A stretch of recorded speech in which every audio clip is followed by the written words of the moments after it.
Assalamualaikum warahmatullahi wabarakatuh, Ihsan Dermawan dan sahabat Let's Go Indonesia. Alhamdulillah kita bertemu lagi di podcast bersama Let's Go Indonesia.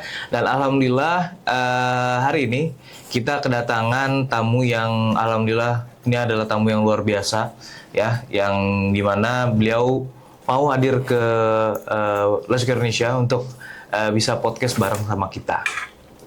Dan ini adalah Bu Erti. Ya. Assalamualaikum warahmatullahi wabarakatuh. Nah, Bu Erti ini superwoman ya, Bu. Harus kayaknya Harus ya. ya. Iya, kalau perempuan tuh harus super. Harus super ya. Jadi yang kalau itu ada Superman, sebetulnya yang super tuh perempuan. Perempuan ya. Jadi malu. Ya teman-teman, kita bakal ngobrol banyak nanti sama Bu Erti. Apa aja yang akan kita bahas. Jangan lupa terus nantikan dan jangan lupa di-subscribe dan di-share kepada teman-teman semuanya biar dapetin manfaat dari podcast kita pada hari ini. Terima kasih teman-teman. Ayo kita nonton podcast Let's Go Indonesia. Assalamualaikum Bu Erti, gimana kabarnya Bu? Waalaikumsalam warahmatullahi wabarakatuh. Alhamdulillah baik. Alhamdulillah baik. Bu Erti, kesehariannya Bu Erti ini apa sih Bu selain kantor? Ya. Saya sekarang diamanahi sebagai PNS di kantor Kementerian Agama Kota Bekasi dan 4 tahun terakhir ini saya ditugaskan di seksi penerangan agama Islam, zakat dan wakaf. Jadi hampir setiap hari ya berurusan sama regulasi orang-orang dan juga kegiatan-kegiatan yang bersentuhan dengan zakat. Ya. Apalagi sekarang Ramadan. Oh iya benar. Nah, dan sekarang sih alhamdulillah sudah mulai mungkin masyarakat sudah mulai aware. Jadi agak banyak yang tanya-tanya ke kantor terkait zakat.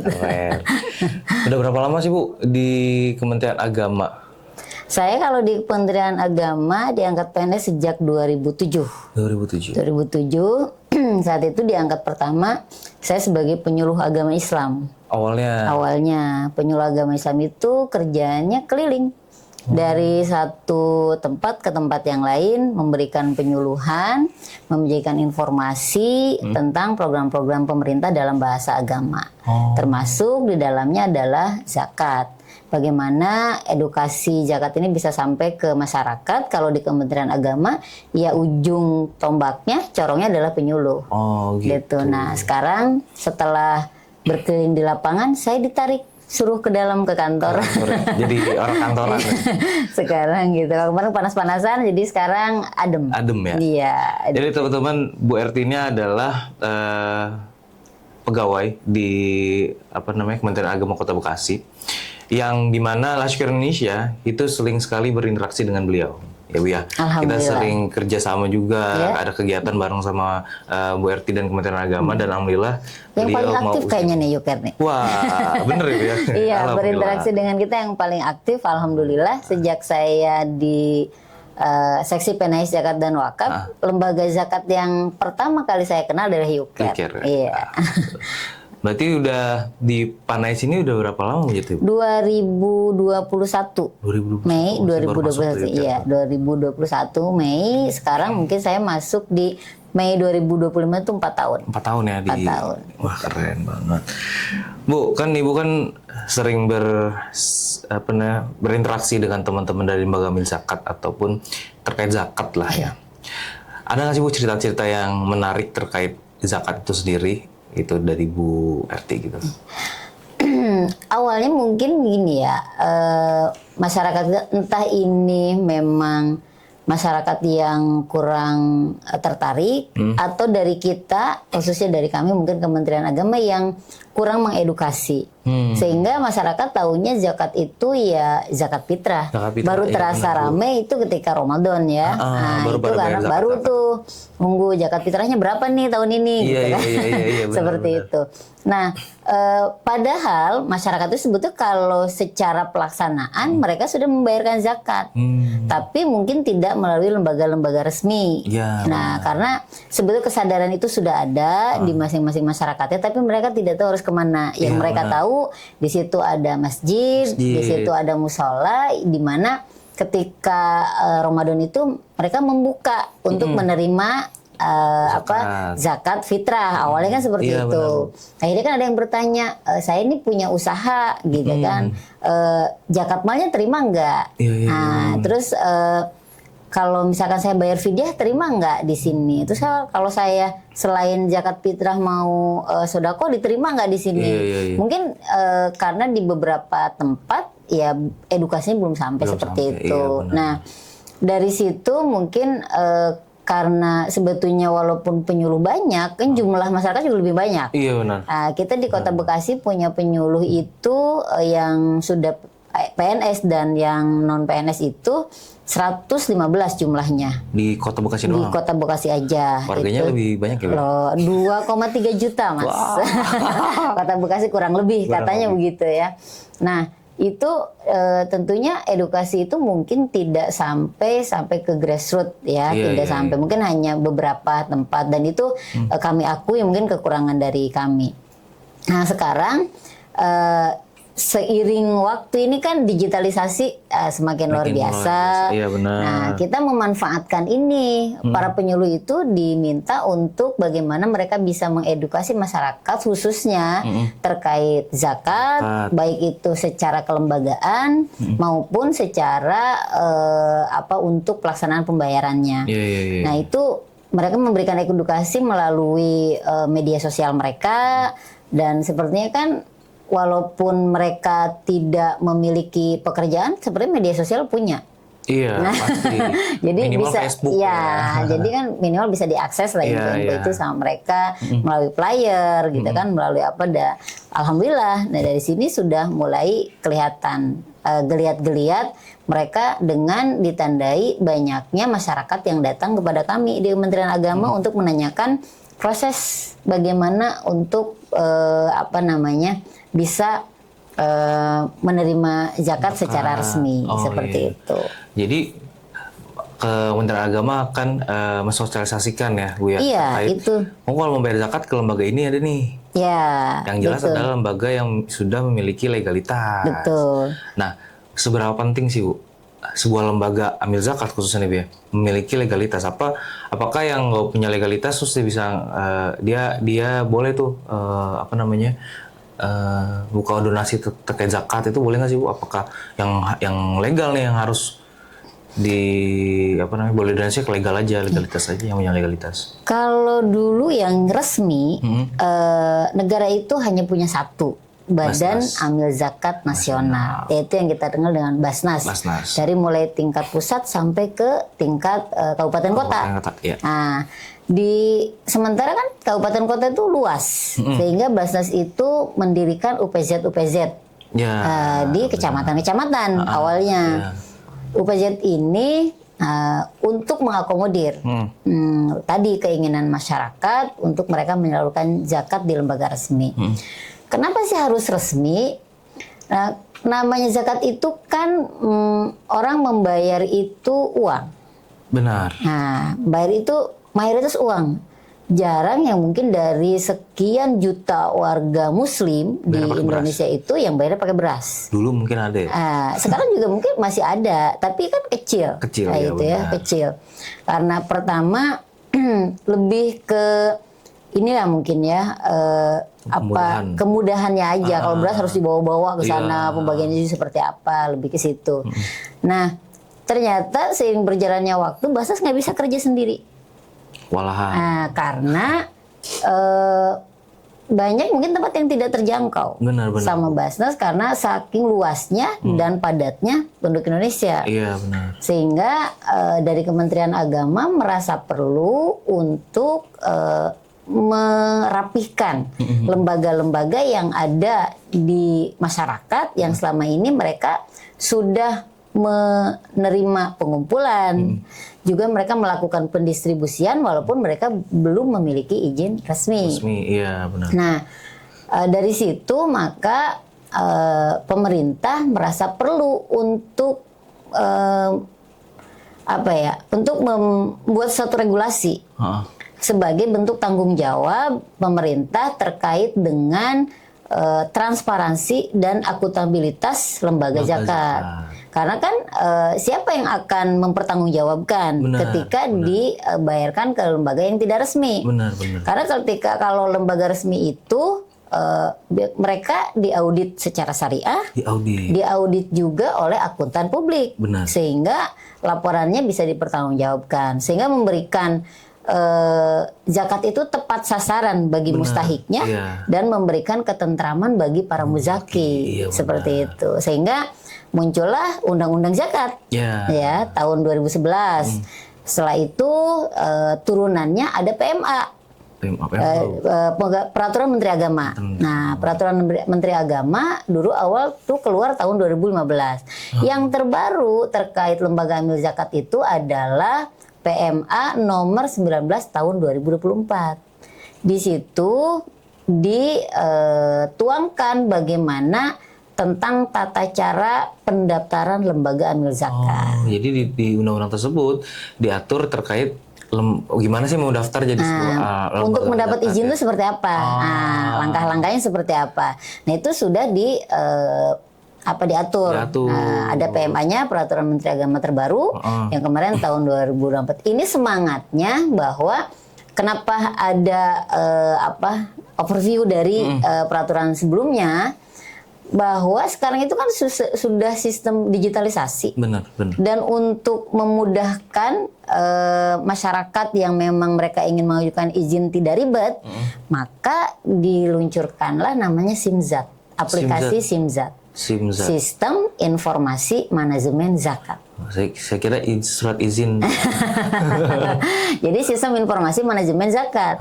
Nah, bagi masyarakat atau lembaga yang memang mereka punya keinginan untuk mendaftarkan lembaganya memiliki izin resmi, maka dia harus mengakses melalui SIMZAT itu. Nah, SIMZAT ini hanya bisa diakses oleh orang-orang yang punya kepentingan. Nggak bisa sembarangan. Ya mungkin kalau hanya sekedar ini bisa dilihat SIMZAT itu di sini, gitu kan, seperti itu. Jadi nanti ada admin yang akan memandu di sana seperti itu. Nah, kenapa diharapkan dari SIMZAT ini bisa memberikan layanan secara cepat, transparan, dan akuntabel. Ya, bagi lembaga-lembaga zakat yang akan mendaftar seperti itu. Sehingga dari situ kita bisa melihat, karena dalam SIMZAT itu nanti akan terlihat daftar muzakinya berapa. Kelihatan tuh. Akan terlihat by name, by address. Berarti Yukir juga dari situ ya? Ada. Jadi sudah ada. Berapa?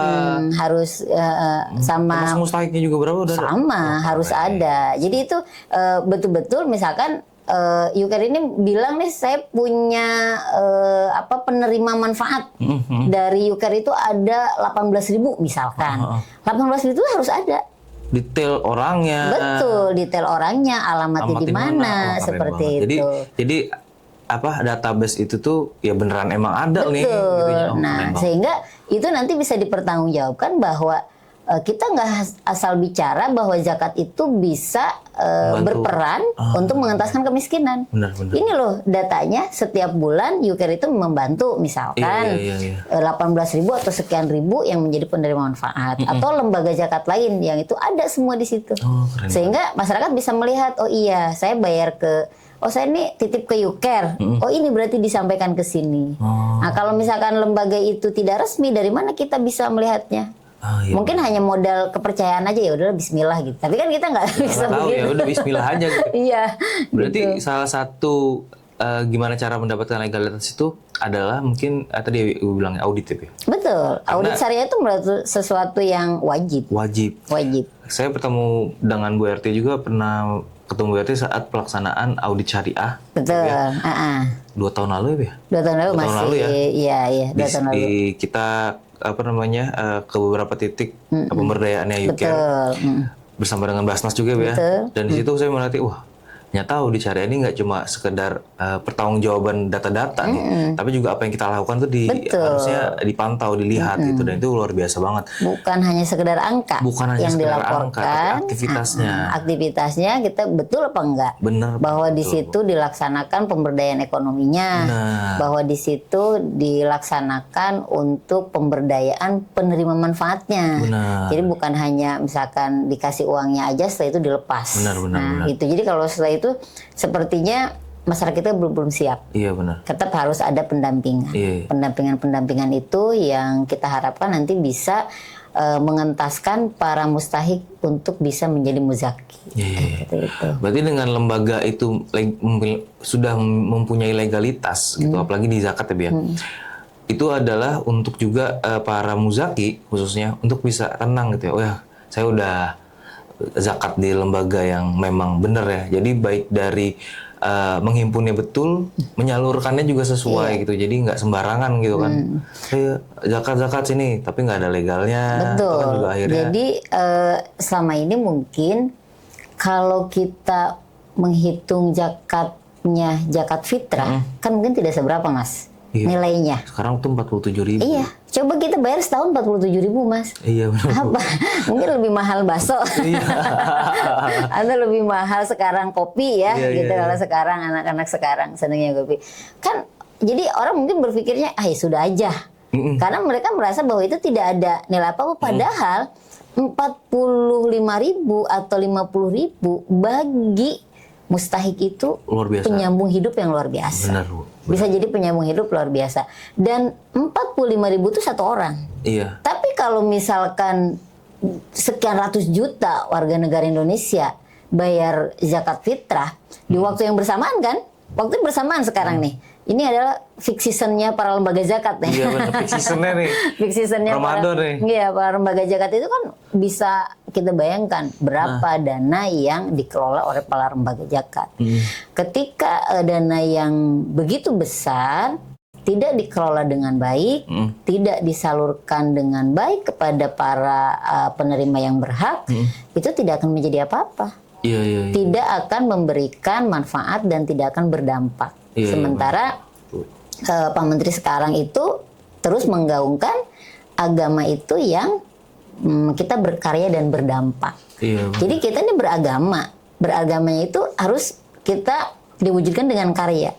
Nah, karyanya itu harus berdampak bagi masyarakat. Kita bisa berkarya tapi tidak ada dampaknya dari masyarakat ya nonsen, nggak ada apa-apa gitu. Kalau hanya untuk kita ya selesai udah gitu.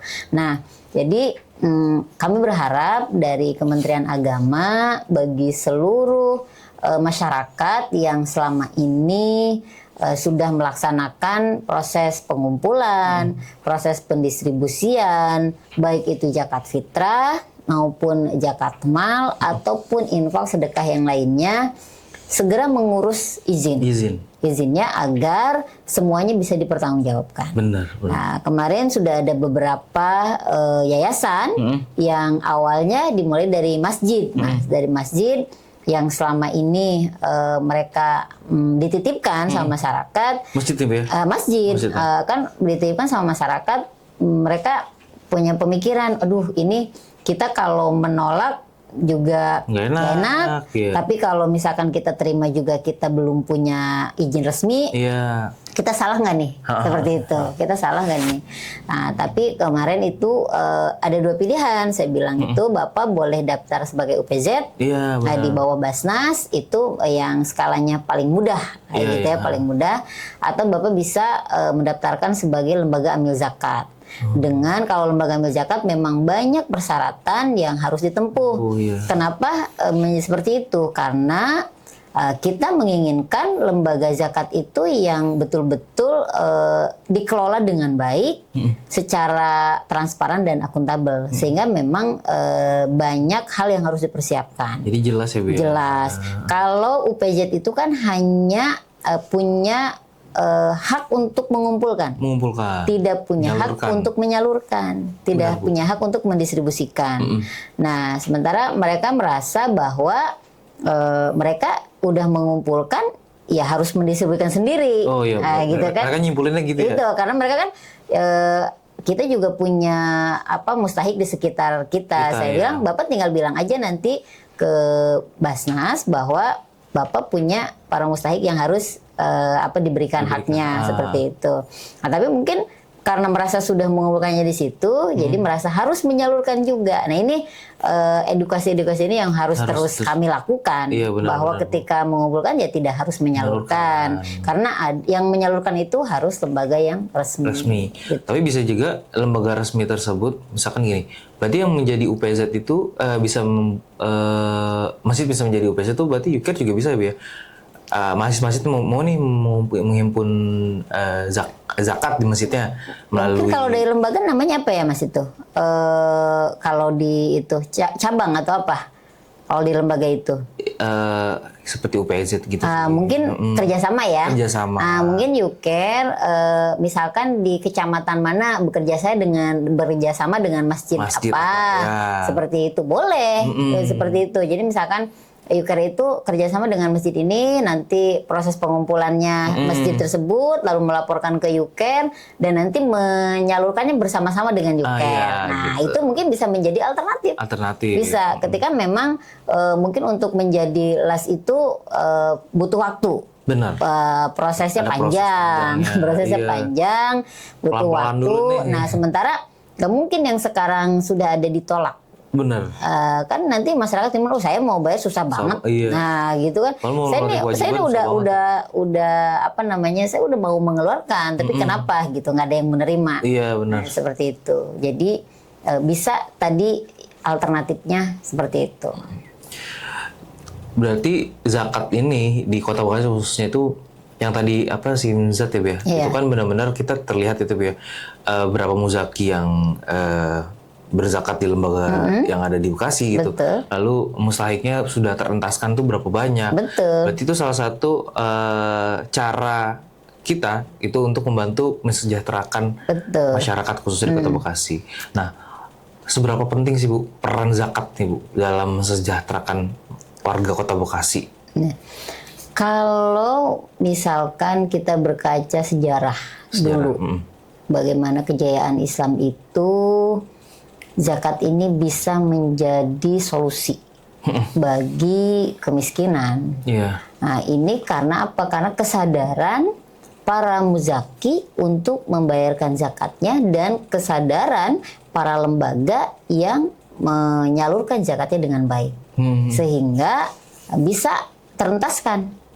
Misalnya seperti itu. Nah, sekarang seperti apa? Bisa juga bisa juga.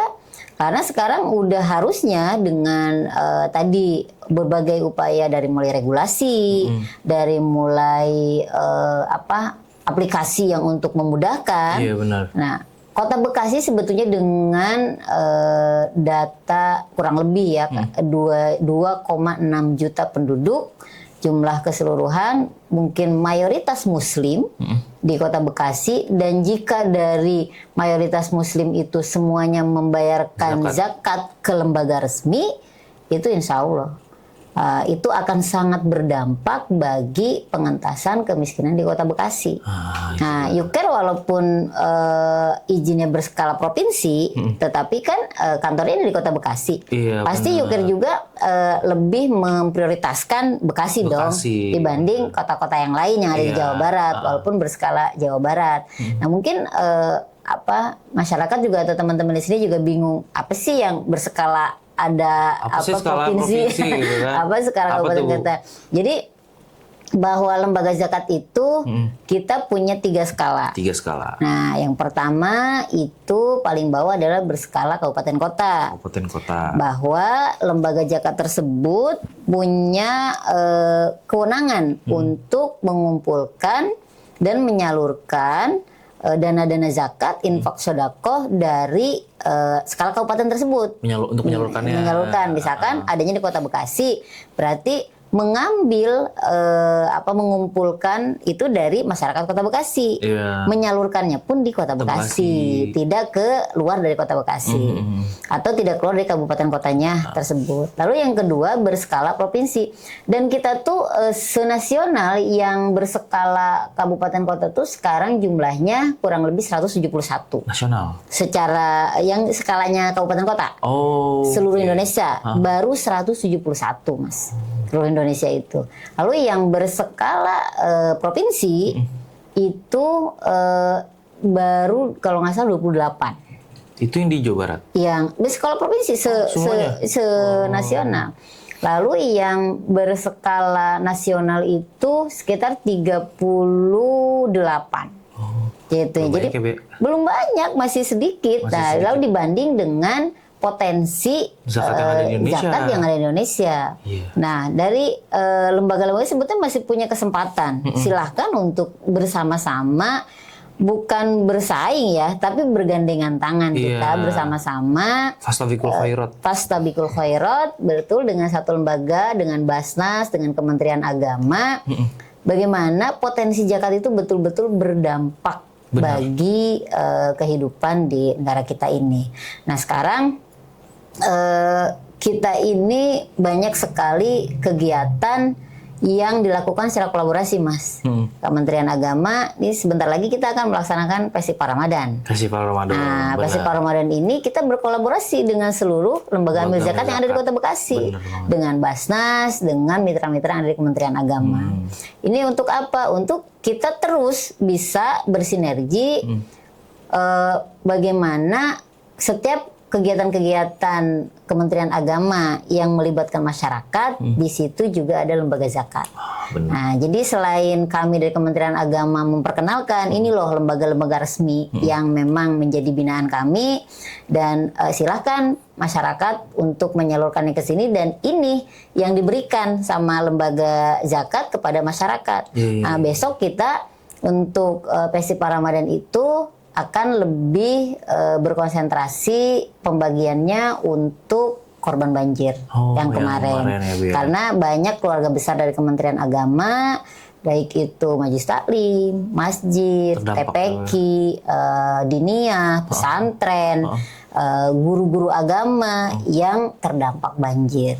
Jadi kita lebih mengutamakan keluarga besar dulu, keluarga besar dulu, dan kita mengajak lembaga amil zakat yang ada di Kota Bekasi yuk bareng-bareng dengan kita. Nah, insya Allah nanti kita akan bersama-sama turun ke lapangan. Kita juga tidak hanya mengumpulkan di Kementerian Agama, tapi kita juga ingin lembaga zakatnya ayo ikut sama kita, gitu ya, bareng-bareng. Jadi biar masyarakat tahu, oh iya lembaga ini benar ya dengan Kemenag, sinerginya seperti itu. Kolaborasinya beneran. Kolaborasinya, dan itu serentak seluruh Indonesia. Oh iya, kapan tuh? Iya, tanggal 21 Maret, depan ya? Jumat depan. Hari Jumat. Iya, itu serentak seluruh Indonesia di hari yang sama. Di hari yang sama. Dan mungkin akan banyak hari itu juga akan ada launching. Launching apa tuh? Launching untuk terkait undang-undang zakat. Nah, nanti ada turunannya. Seperti apa lembaga zakat ini ke depannya, dan pengelolaan zakat itu seperti apa, akan diluncurkan di tanggal 21 itu. Ada undang-undang baru terkait itu ya? Undang-undangnya mungkin belum baru, tapi turunannya. Oh, turunannya. Terkait teknis-teknis di lapangan seperti apa yang nanti akan diluncurkan oleh Pak Dirjen, mungkin ya, Dirjen Bimas Islam ya. Mudah-mudahan itu sebagai upaya dari kita Kementerian Agama untuk terus bagaimana zakat ini betul-betul bisa berdampak di masyarakat, dan masyarakat sudah mulai aware terhadap zakat itu sendiri. Iya. Ibu, luar biasa banget ya terkait peran zakat ini sendiri. Karena yang tadi Ibu bilang kalau misalkan ini nih zakat itu kalau dikumpulkan potensinya dengan lembaga yang ada aja dulu sekarang, ini potensinya itu sungguh luar biasa gitu di Indonesia ya khususnya. Gimana kalau kita bilang saingan, sebenarnya bukan ya. Jadi teman-teman yang mau membuat lembaga amil zakat tuh kita bukan saingan. Bukan. Tapi kita tuh adalah fastabiqul khairat ya, sama-sama kita tuh pengen agar kita bisa ambil potensi zakat itu sebaik-banyaknya, agar banyak menerima manfaat yang bisa merasakan manfaat lebih baik lagi. Bu Herti, apa sih Bu harapan dari Bu Herti nih ya kepada Lasukir Indonesia? Tetap saya berharap Lasukir terus berinovasi. Jangan merasa puas dengan sekarang yang ada. Saya dengar udah banyak lah penghargaan yang diberikan sama Basnas atau sama pemerintah kepada Yuker. Tapi itu bukan selesai. Justru itu sebagai pemicu semangat, semangat bahwa Yuker bisa loh, bisa lebih melakukan lebih dari itu. Dan selama ini mungkin saya lebih menginginkan bagaimana Yuker bisa lebih berkontribusi terhadap pengembangan ekonomi.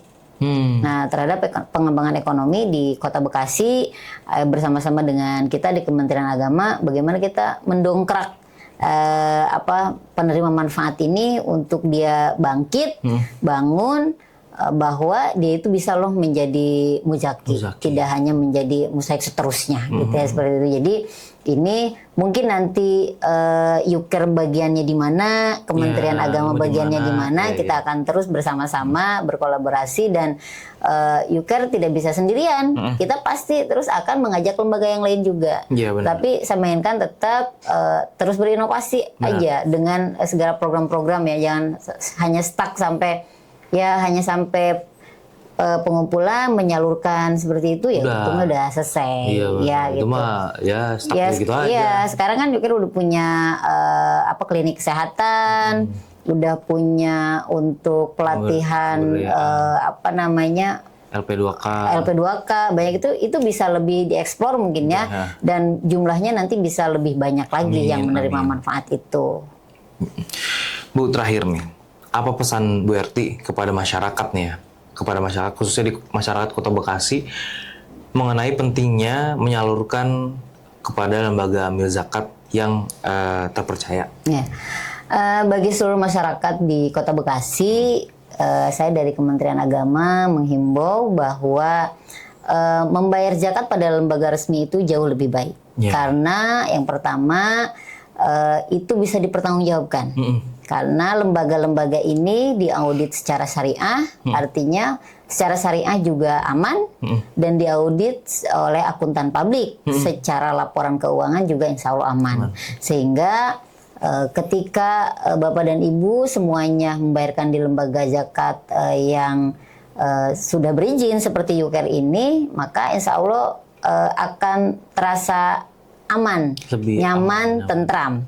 Nah itu karena insya Allah disalurkan kepada penerima manfaat yang betul-betul sesuai dengan asnaf zakat itu. Seperti itu. Jadi teman-teman semuanya, ini langsung dari Bu Herti.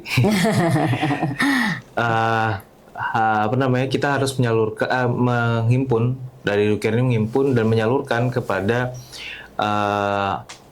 orang-orang yang memang sesuai sama asnaf, jadi nggak bisa tuh yang di luar dari asnaf tuh nggak bisa. Karena zakat itu beda dengan infak dengan sodako. Jadi harus betul-betul. Jadi jangan hanya mengumpulkan, tidak tahu asnafnya itu siapa saja, gitu kan. Karena sering yang tertukar-tukar di masyarakat itu masih sering. Jadi, nah kalau lembaga resmi insya Allah nggak tertukar lagi. Itu udah harusnya udah selesai.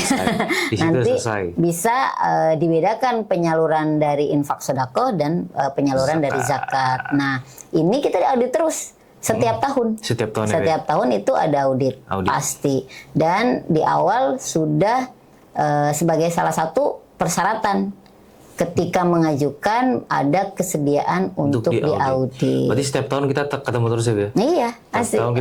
Selama saya masih di PNS insya Allah akan ketemu terus.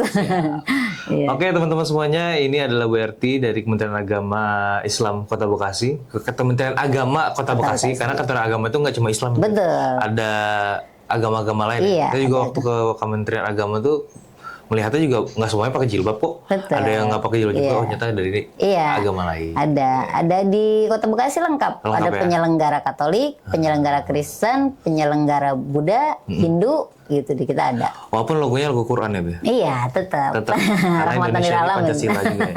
Oke teman-teman semuanya, terima kasih Bu Erti Iya, hadir di sama-sama. Lasugara Indonesia. Semoga sehat selalu Bu Erti dan bisa mengemban amanah ini semakin tumbuh-tumbuh lagi zakat di Bekasi khususnya. Jadi teman-teman semuanya, Bu Erti sudah jelaskan bahwa yuk salurkan dana zakat, infak, dan sedekah teman-teman kepada lembaga Mil Zakat yang terpercaya. Di Bekasi itu banyak banget, salah satunya adalah Syukir Indonesia. Jadi jangan ragu lagi untuk zakat di Syukir Indonesia. Dan teman-teman semuanya, semoga teman-teman diberikan kesehatan dan selalu Ramadan ini semoga selalu ibadahnya itu bukan yang makin bukan makin down ya, tapi malah harus kita kejar pahala-pahala yang luar biasa ini. Fixation pahala. Fixation pahala. Ini kalau orang bilang tuh kumbu. Iya. Udah Ramadan. Pokoknya nggak ada di bulan lain. Nggak ada di bulan lain lah. Ini luar biasa di bulan ini.